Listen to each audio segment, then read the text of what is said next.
Hey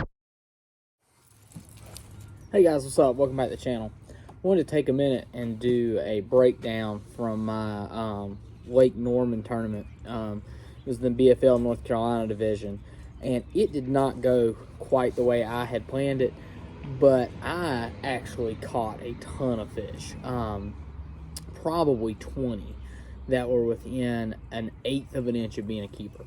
And never hooked up with the ones that were a little bit bigger. My co-angler, doing the exact same thing, had 3, and a lot of it was schooling bites, just the luck of the draw. But we were both actually throwing the exact same bait.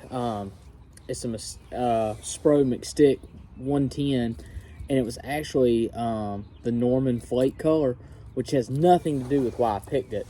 The day before, we were actually catching them on a clown color, but it was really high skies, really sunny, and the day of the tournament, it was nasty, like spitting rain, cold, wind blowing. So I switched up and went to that more natural, and I don't know if you guys can see it or not, but that thing got scarred up. It got, it got chewed on. And first thing in the morning, like right as within 15 minutes of launch, we didn't have a very far run, we started catching these fish off of the private boat ramps.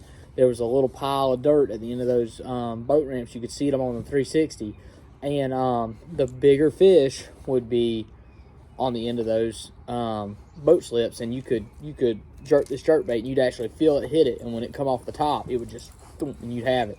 And most of the time it was spotted bass. The biggest one I caught was actually a largemouth. But as the day progressed, the fish moved, and the weather actually got worse. The fish moved out to the center of the pockets and started catching bait.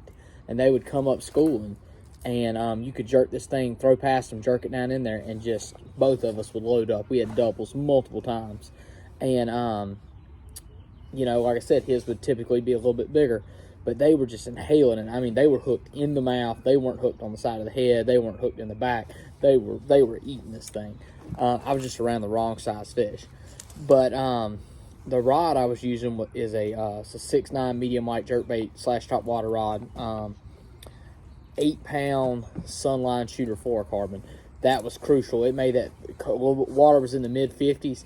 It made that bait suspend. It suspended just like that, and you could just hover it in front of them. You could throw it out there, and it would just sit, and you feel that rod load up. But it wasn't what you would think of as a slow wintertime retrieve, jerk, pause, jerk, pause. You were yanking the mess out of it. Just snap, snap, snap, pause, snap, and it would load up on that third. When you paused, when you made that next hard snap, the rod would double over. But that is what we did. I can't imagine a better bait. I actually tried switching it up, and that is what they wanted. They wanted that suspended action. They wanted that loud clack. Those Gamakatsu hooks were so sharp and sticky. I never lost a fish on a jerkbait the whole week. It was a great bait. Guys, I'll put a link so you guys can check it out. Thanks for following along, liking and subscribing. We're going to try to get on some better finishes here. We really kind of got... I'm not going to say we got robbed because we didn't find the right fish. But, we were just so close to having a limit 5 times over. They were just a tick short. So got to do better, got to improve. But that's how we caught them, guys. McStick 110, Lake Norman, Norman Flake color at Lake Norman, 8-pound Sunline Shooter. Guys, please like and subscribe. Thanks. Tune in next time. We'll do one for Smith Mountain Lake coming up. Thanks, guys. Bye.